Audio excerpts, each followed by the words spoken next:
Kembali lagi di Ruang Zaki. Kali ini kita akan membahas soal topik mengenai perkembangan metode omnibus yang dikembangkan di bangsa kita. Ada Undang-Undang 13 tahun 2022. Tapi hari ini gue nggak sendiri, ada Prof. Sidarta. Prof, apa kabar? Sehat. Alhamdulillah, ini sudah sangat lama kayak penonton fansnya Prof nih menunggu pikiran-pikiran baru, terutama soal Undang-Undang 13 2022. Belum banyak yang mengulas soal ini, Prof, karena tata urutan perundang-undangan kita itu sempat akhirnya mendapatkan pukulan yang berat ketika kemudian kita ingat betul di awal 2020 BINUS pada saat itu menjadi tuan rumah diskusi soal rancangan Undang-Undang Cipta Kerja dengan LBH Jakarta. Dan pada saat itu saya juga sempat memberikan catatan tentang ini kayaknya secara perundang-undangan ada yang nggak beres. Karena negara kita belum ngatur nih soal konsep omnibus. Nah, tapi pada saat itu memang negara belum cukup merespon. Dan pada akhirnya sejak dia diundangkan lalu mendapatkan perlawanan dari publik, mulailah negara akhirnya memperbaiki itu setelah putusan Mahkamah Konstitusi. Gimana Prof melihat ini? Karena kita civil law system dan digadang-gadang katanya itu merupakan bagian dari lahirnya dari rahim common law system.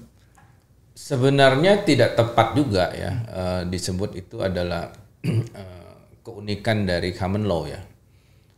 Kata omnibus sendiri sebenarnya ditemukan kan di Perancis.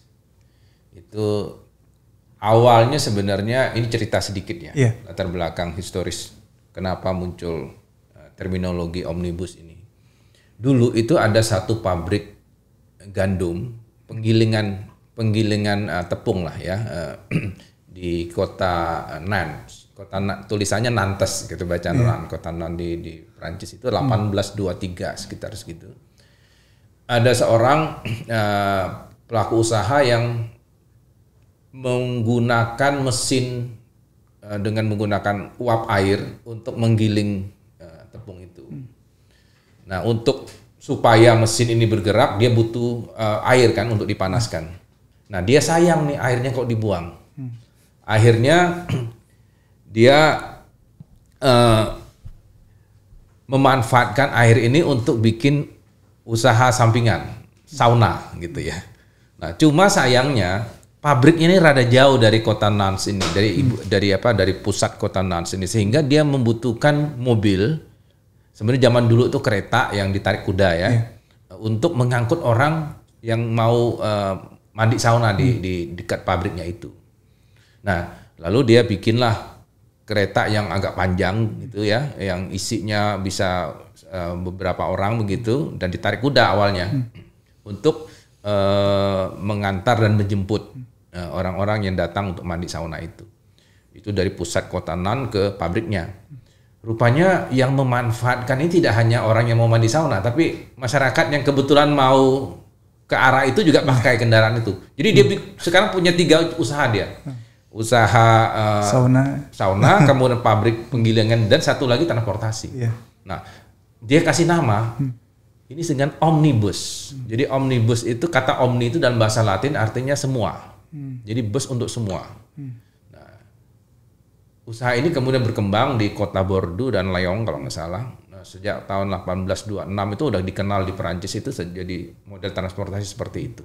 Nah, ketika ada hukum yang kelihatannya itu perlu dilakukan harmonisasi dan sebagainya untuk digabung-gabungkan, orang ingat ini dengan cerita di kota Nantes itu. Digunakanlah kemudian di Prancis itu kata omnibus itu untuk menunjukkan beberapa undang-undang yang kemudian digabung menjadi satu gerbong begitu, dan kita kenal dengan metode omnibus seperti sekarang. Jadi kalau dilihat awalnya di Prancis yang munculnya ya, sehingga model-model seperti ini sebenarnya tidak mewakili tradisi manapun gitu. Kedua tradisi juga dipakai gitu. Jadi civil maupun common law system biasanya justru relevan ya? Justru sebetulnya yang paling relevan untuk menggunakan ini adalah metode civil law. Kenapa? Karena civil law itu kan sangat mengandalkan peraturan tertulis ya. Nah, ciri dari omnibus itu adalah memuat aturan-aturan hukum tertulis dalam jenis yang sama dan hierarki yang sama untuk digabung menjadi satu. Itu kira-kira, dan definisi ini yang juga dipakai di Undang-Undang Nomor 13 tahun 2022 itu, bahwa metode omnibus itu, walaupun saya mengkritik ya definisi ini, menurut saya kurang tepat gitu ketika dia mengatakan ada 3 cara, yaitu dengan membuat materi baru atau mengubah atau mencabut gitu. Bagi saya itu yang penting itu justru mengubah dan mencabut gitu.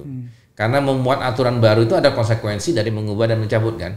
Buat apa kita membuat aturan baru kalau tidak ada yang kita ubah, tidak ada yang kita cabut, kan berarti tidak perlu harus dalam metode omnibus. Omnibus itu dibutuhkan justru karena ada yang kita ubah dan ada yang kita cabut, dan konsekuensi dari itu kemudian kita membuat yang baru, membuat aturan baru, dan kemudian kita gabung-gabungkan gitu. Dan menggabung-gabungkan ini yang menurut saya merupakan konsekuensi dari omnibus ini yang harus kita perhatikan, karena Undang-Undang Cipta Kerja saja kalau nggak salah 79 undang-undang ya, hampir 80-an bahkan yang digabungkan dalam 11 klaster itu. Dan itu kan luar biasa.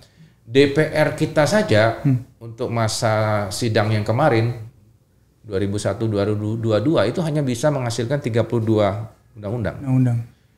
32 undang-undang, dan itu pun kalau kita mau jujur 32 undang-undang itu banyak undang-undang yang repetisi. Repetisi itu maksudnya undang-undang ini redaksinya hampir sama dengan undang-undang yang lain karena banyak mengatur mengenai misalnya provinsi-provinsi. Jadi provinsi NTB, Kalimantan. Provinsi baru itu ya. Sebenarnya bukan hanya provinsi baru, beberapa provinsi lama itu diatur kembali dengan undang-undang, dan itu banyak pasal-pasal yang repetisi sehingga ya kalau disebut sebagai prestasi ya tidak terlalu menggembirakan ya prestasi itu, karena apalagi kalau bentuknya misalnya konvensi internasional yang diratifikasi itu isinya kan tinggal pindahin aja dan memindahkan.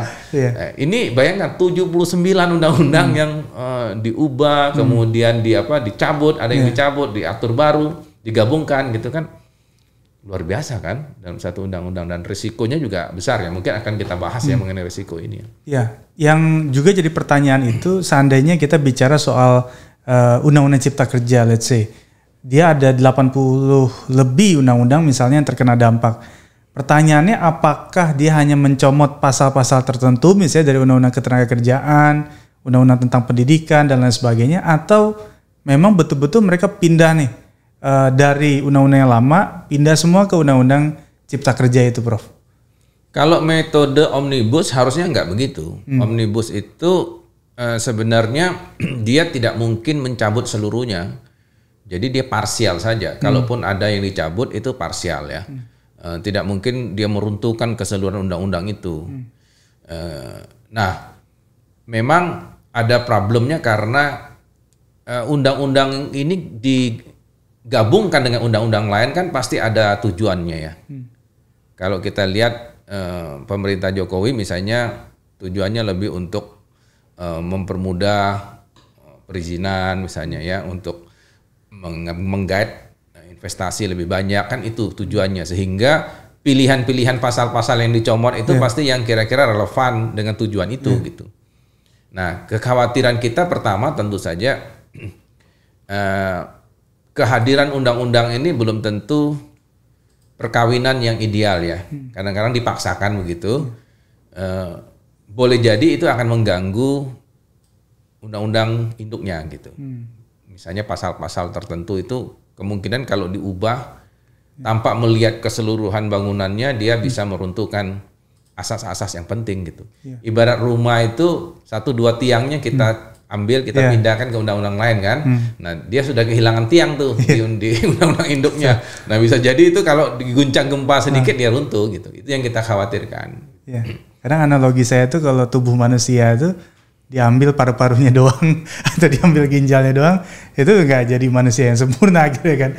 Nanti jadi problem juga. Nah, kalau Prof melihat dari sisi teknis Undang-Undang 13 2022 ini, saya mencatat ada perbedaan tuh undang-undang yang tidak menggunakan metode omnibus dengan yang menggunakan metode omnibus. Apa ciri-cirinya, Prof?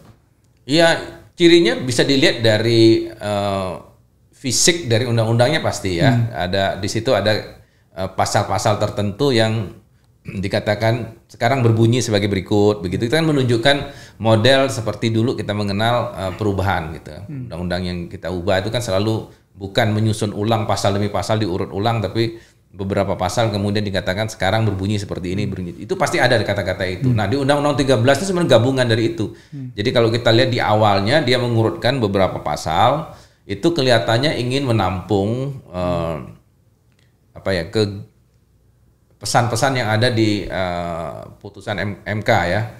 Itu yang mengatakan bahwa undang-undang ini ya harus paling tidak itu melibatkan publik, partisipasi publik seperti itu. Dan itu dikatakan dalam konsideran menimbang gitu. Yeah. Bahwa undang-undang omnibus ini sama dengan undang-undang yang lain juga harus menjamin ada keterlibatan dan partisipasi publik yang bermakna gitu. Partisipasi masyarakat yang bermakna. Yang disebut dengan apa itu meaningful participation, kira-kira begitu. Nah, sayangnya undang-undang ini ternyata tidak mengatur mengenai apa itu participation yang bermakna itu, meaningful participation itu. Dia hanya mengatakan masyarakat punya hak untuk didengar, hak untuk dipertimbangkan pendapatnya, dan hak untuk mendapat penjelasan gitu ya. Dari the right to be heard, the right to be considered, dan the right to be explained. Kira-kira begitu, tiga itu. Dan nah ini mengenai hal ini ketentuan lebih lanjut diatur dengan peraturan DPR, peraturan DPD, dan peraturan Presiden. Jadi kalau kita baca konsiderannya kita ada harapan, wah ini berarti mengenai metode omnibus terkait dengan partisipasi dan keterlibatan masyarakat yang bermakna itu bakal ada nih aturannya gitu.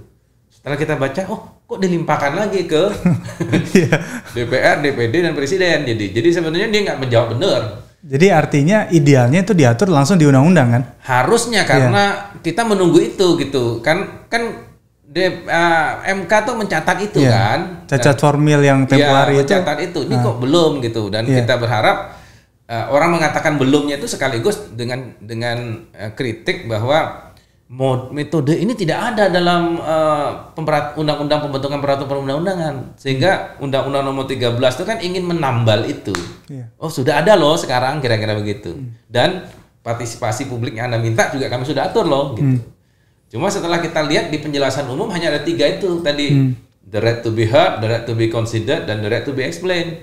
Dan dikatakan bahwa mengenai ini akan diatur lebih lanjut gitu ya, dengan diserahkan lagi ke DPR, DPD, dan Presiden. Dan kita harus tunggu lagi tuh peraturan DPR-nya ngomong apa, peraturan DPD ngomong apa, dan peraturan Presiden akan ngomong apa nanti. Ini kelihatannya lebih ke persoalan bahwa tiga instansi ini kan merupakan lembaga-lembaga yang punya hak untuk punya hak inisiatif untuk mengusulkan undang-undang kan.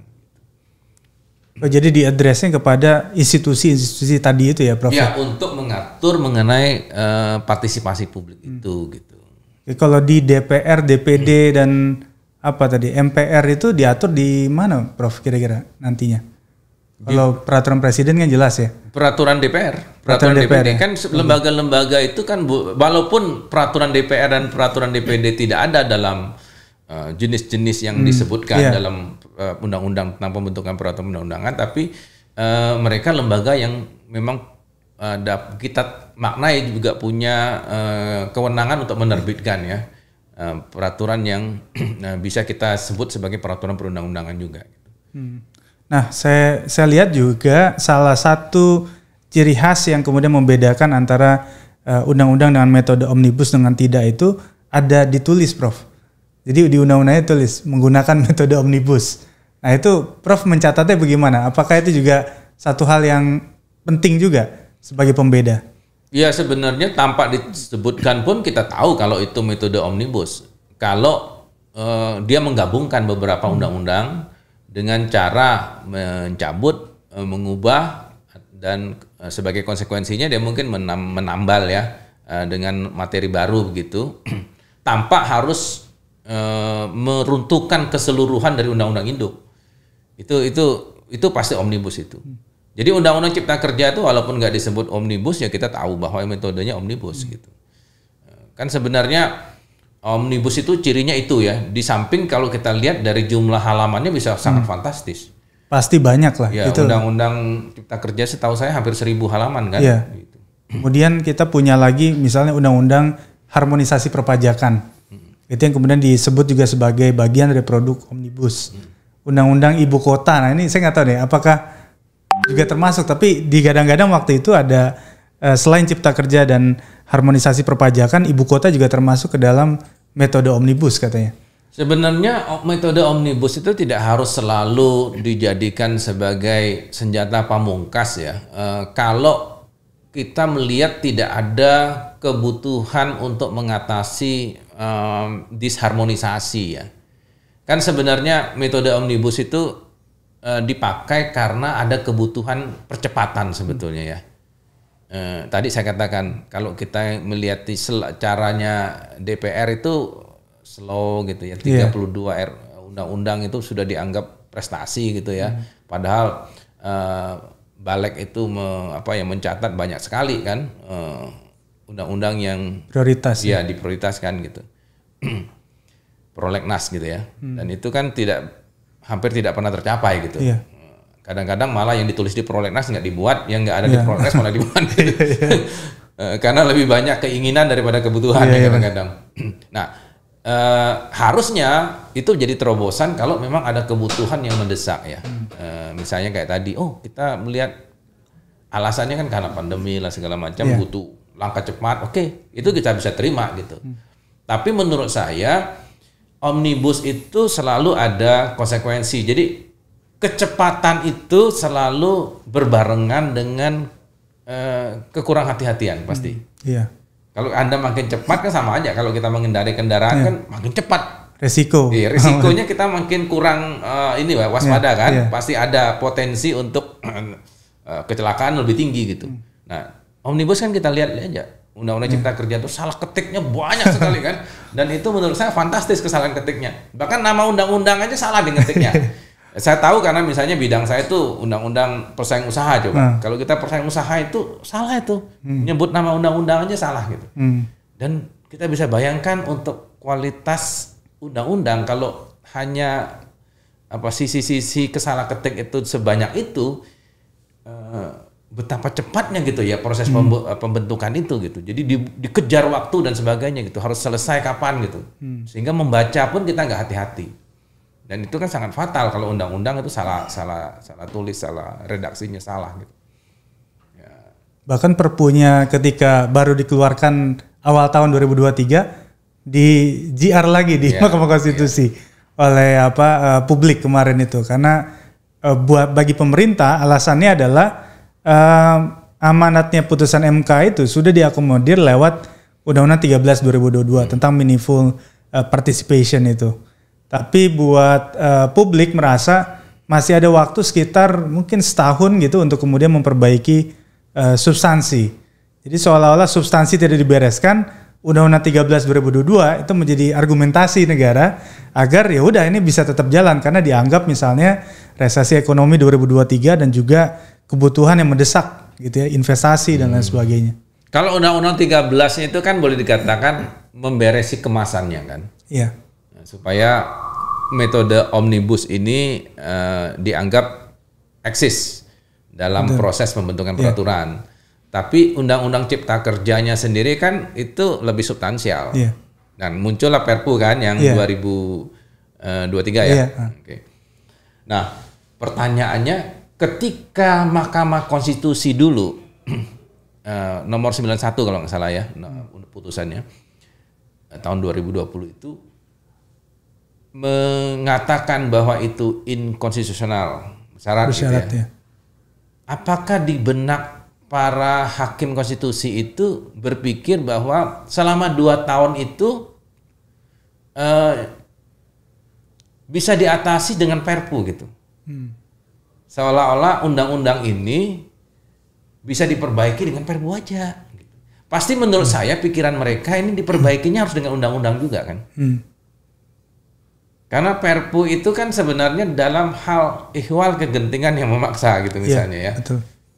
Kalau hal ihwal kegentingan memaksa menurut saya nggak mungkin dikasih waktu 2 tahun. Gitu. Kalau ada sense of crisis itu demikian kuat menguasai cara berpikirnya para hakim konstitusi, saya yakin mereka tidak akan ngasih waktu 2 tahun. Harusnya lebih cepat. Lebih cepat, karena dia tahu ada krisis yang harus dibuat kan, dan itu dimungkinkan Perpu. Jadi ketika dia kasih waktu cukup banyak, cukup lapang waktunya, itu pasti pikirannya akan ada undang-undang yang bukan Perpu versinya gitu, yang akan dibuat secara hati-hati dengan melibatkan partisipasi publik yang bermakna itu gitu. Nah, jadi dengan kata lain Perpu itu bukan satu cara yang tepat gitu untuk menggantikan Undang-Undang Cipta Kerja yang dianggap inkonstitusional itu. Harus dengan undang-undang juga gitu. Jadi Perpu itu menurut saya masih akhirnya menciptakan masalah baru juga akhirnya gitu. Terlepas bahwa secara hierarki dia setingkat dengan undang-undang loh ya. Iya. Tapi partisipasi bermaknanya nggak muncul. Mengapa? Loh kok kegentingan yang memaksa kok Anda masih berlama-lama minta partisipasi, itu kan nggak mungkin. Karena kalau dalam filosofinya Perpu itu sebenarnya kecepatan itu lebih didahulukan karena dianggap DPR setelah Perpu lahir itu ada waktu untuk menimbang-nimbang apakah Perpu ini mau dipertahankan atau tidak. Artinya partisipasi itu ditaruh di belakang kan. Setelah undang-undang lahir, oke. Kalau undang-undang yang normal kan nggak, partisipasinya di depan. Nah, Mahkamah Konstitusi itu bermaksud meletakkan partisipasi di depan atau di belakang. Itu kan penting, karena partisipasi bermakna itu kan sesuatu yang tadi kan, yang disebut the right to be heard, the right to be considered, the right to be explained. Anda mendengar, mempertimbangkan, dan menjelaskannya itu kapan? Kalau Perpu, masa setelah Perpunya? Jangan, kan nggak ada di pikiran itu di Mahkamah Konstitusi gitu. Nah ini soal filosofinya saya pikir. Jadi kalau kita perhatikan nih metode omnibus ini, Prof, apakah dia hanya berlaku pada tataran undang-undang dan Perpu?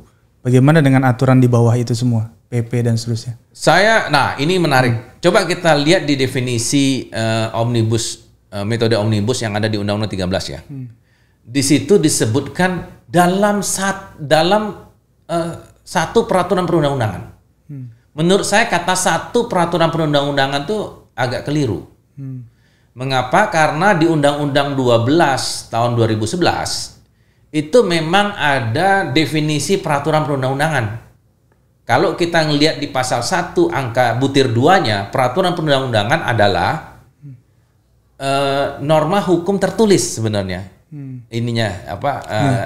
Genusnya yang bla bla bla bla bla. Jadi yang kita ambil itu peraturan tertulis. Tapi kalau kita lihat di pasal 4 dari Undang-Undang nomor 12 itu, di situ dikatakan peraturan perundang-undangan itu sebetulnya jamak. Jadi digabungkannya itu dalam satu jenis peraturan perundang-undangan. Dalam hal ini menurut saya harus undang-undang. Tidak boleh levelnya itu di bawah itu. Mengapa? Karena logikanya gini ya, undang-undang saja ribet Anda untuk menyatukannya, apalagi levelnya teknis.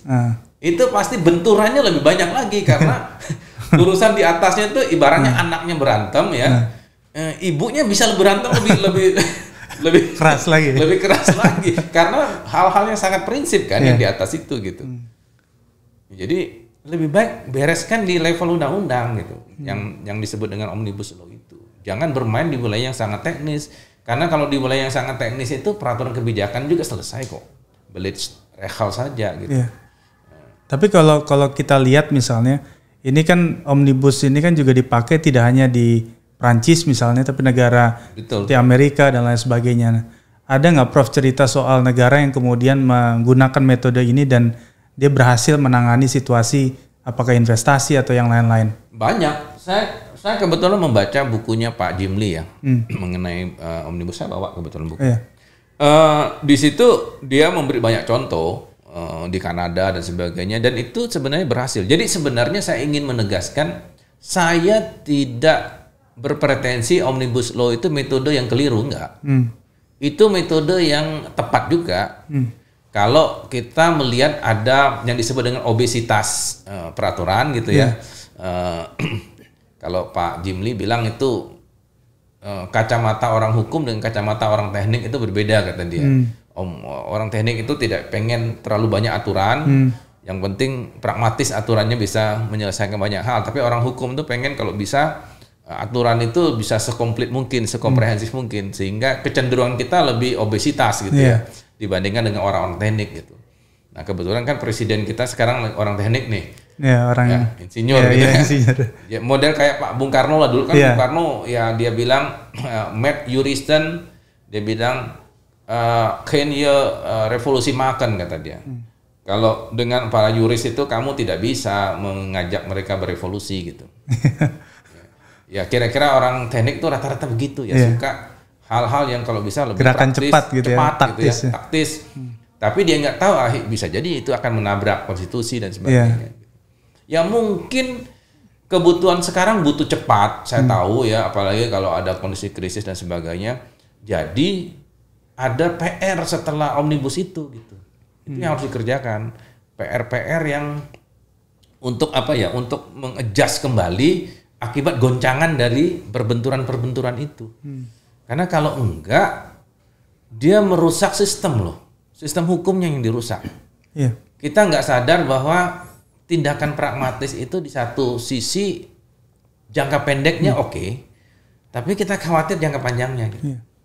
Karena itu akan mempengaruhi banyak apa ya institusi misalnya. Peradilan kita bingung misalnya ya. Lihat aja misalnya dari semula ke pengadilan negeri tiba-tiba lari ke pengadilan niaga ya. Yang seperti itu ya. Itu juga membingungkan kita gitu. Denda yang tadinya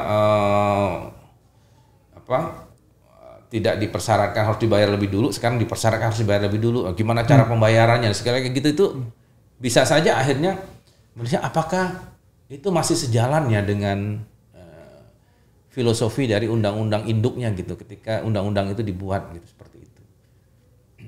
Jadi itu yang harus dibereskan. Tapi itu bagian dari PR setelah undang-undang itu dibuat. Tadi saya katakan, jadi yang disebut dengan partisipasi publik itu tetap perlu ketika undang-undang omnibus itu dibuat. Tapi setelah itu partisipasi itu nggak boleh berhenti. Dia juga harus diteruskan untuk membereskan sisa dari undang-undang induk yang sudah terlanjur diambil beberapa tiangnya itu. Jangan sampai runtuh. Iya, betul. Paling tidak disesuaikan atapnya supaya lebih bagus atau secara estetik itu masih enak dilihat lah gitu ya. Iya. Dan saya terakhir mungkin Prof melihat perkembangan sekarang tuh ChatGPT atau apa itu ya, yang kemudian saya pikir kalau ini metode omnibus ini hanya sekedar norma saja tanpa kemudian dibantu disupport oleh teknologi, menemukan misalnya apa sih alasan kamu bahwa undang-undang ini yang kemudian harus dibereskan. Itu kan mencari ribuan undang-undang kan sulit sekali gitu. Dengan satu undang-undang ada sekian pasal. Nah teknologi harus membantu itu. Menemukan bahwa ternyata ada pasal yang bertentangan di undang-undang ini dengan undang-undang lain. Sehingga itu akan membantu metode omnibus ini bekerja dengan baik gitu. Lebih presisi. Tapi kalau kemudian manual gitu kan. Masih harus nyari satu persatu, saya pikir juga akan jadi PR gitu. Akan ibaratnya dikasih resep tapi itu nggak menyelesaikan penyakit yang sebenarnya ada di sekeliling kita, tidak nampak gitu, tidak terselesaikan. Nah bagaimana Prof, karena di pidato guru besar kan juga menangkap soal digital di situ ya, melihat metode omnibus ini dikawinkan dengan digitalisasi ke depannya. Iya, repotnya sebenarnya kita tidak membuat indeks yang cukup mapan terhadap terminologi hukum kita ya. Sehingga ketika dibaca secara algoritma itu kadang-kadang belum tentu pas.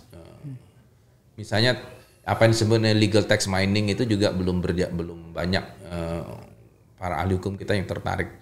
Maksud saya begini, ada banyak terminologi hukum itu yang punya makna ganda ya, equivoque istilahnya. Harusnya kan kita punya definisi yang jelas bahwa ini maksudnya ini maksudnya ini gitu. Itu satu sisi. Yang kedua, kadang-kadang pembentuk undang-undang kita itu sangat senang untuk memperkenalkan terminologi baru ya. Dan itu kadang-kadang juga membuat para pembelajar hukum itu bisa kebingungan ya. Saya ambil contoh dalam KUHP kita yang baru saja, coba kita lihat. Teknik penyusunan redaksionalnya juga menurut saya ya ada catatan ya. Kalau kita belajar penalaran hukum, kita kan tahu ada subjek norma, ada operator norma, ada objek norma misalnya, dan ada kondisi norma. Tapi banyak yang saya lihat itu tidak memperhatikan struktur seperti itu, redaksi seperti itu. Nah, ketika dicoba menggunakan teknologi digital, sementara kita tidak punya kesadaran untuk membakukan cara pembuatan redaksional dan sebagainya, itu bisa jadi bermasalah. Misalnya saya ambil contoh ya di Undang-Undang KUHP itu kata yang itu selalu sering dipakai. Setiap orang yang, misalnya bla bla bla bla gitu. Padahal kata yang itu menunjukkan dia anak kalimat, tidak boleh dipakai. Karena kata yang itu tidak menunjuk dia sebagai kata kerja utamanya, nggak muncul di situ. Itu ada nggak para ahli hukum kita punya kesadaran untuk memperbaiki bahasa hukum kita ya, supaya ketika didigitalisasi kita bisa langsung bisa menemukan makna ini nggak keliru loh dibaca oleh mesin. Karena kalau keliru dibaca oleh mesin kayak tadi, akhirnya penafsiran mesin itu menjadi tidak tepat gitu. Itu baru kita membaca peraturan loh. Kita belum membaca misalnya perjanjian. Kita belum baca akta notaris dan sebagainya. Itu PR besar sebetulnya dalam bahasa hukum kita. Nah, orang hukum itu sayangnya walaupun dia tahu bahwa bahasa itu adalah alat atau instrumen utama dia. Tools kita itu kan sebenarnya kita beda dengan profesi lainnya. Profesi lain tuh dia punya meja gambar, dia punya alat suntik, punya stetoskop kalau dokter segala macam. Kita apa coba kan nggak ada. Satu-satunya kan bahasa. Nah, kita bahagia sebenarnya bangsa Indonesia itu punya bahasa nasional yang bahasa hukumnya menggunakan bahasa Indonesia. Tapi kepedulian kita terhadap bahasa hukum itu harus berbarengan dengan kepedulian kita terhadap bahasa Indonesia. Nah, ini pesan saya juga kepada teman-teman yang mempelajari hukum untuk mulai peduli sebenarnya untuk terhadap kemapanan dari bahasa kita ya, supaya bahasa hukum kita itu tidak multitafsir gitu. Dan jangan terlalu gegabah untuk memperkenalkan istilah-istilah baru ya, yang akhirnya akan menambah kebingungan kita. Misalnya istilah baru itu apa ya? Kita lebih suka pakai persaingan usaha itu persaingan curang atau persaingan tidak sehat misalnya, gitu ya. Walaupun saya tahu di luar negeri ada yang disebut unhealthy competition ada, tapi kita nimbang-nimbang nih, ini kata tidak sehat itu dalam konotasi bahasa kita lebih ke medis atau ke legal misalnya. Kalau orang legal ya curang aja gitu, persaingan curang, karena unfair competition itu ya dari dulu diterjemahkan persaingan curang misalnya kayak gitu ya. Jadi begitu kita memperkenalkan istilah baru, konsekuensinya wah, ini kosakata yang harus diberi makna yang lebih spesifik. Nah, itu mengganggu dalam algoritma itu. Saya pikir. Itu sih. Ya. Terima kasih banyak Prof atas pencerahannya tentang metode omnibus di Undang-Undang 13 2022. Semoga ini membantu kita semua memahami lebih dalam, lebih komprehensif soal apa sih omnibus gitu ya. Jadi tentu saja podcast ini dalam rangka untuk bisa menuntun kita untuk kemudian melihat bagaimana perundang-undangan ke depan dan bagaimana kemudian memaknai metode omnibus ini dalam menciptakan produk hukum yang lebih baik di Indonesia. Sampai ketemu lagi di Ruang Zaki berikutnya. Sampai ketemu, dan apa yang saya sampaikan tadi bisa dilihat juga di websitenya Business Law Binus. Itu ada satu tulisan yang saya publish terkait ke omnibus. Terima kasih Pak Zaki. Terima kasih banyak Prof.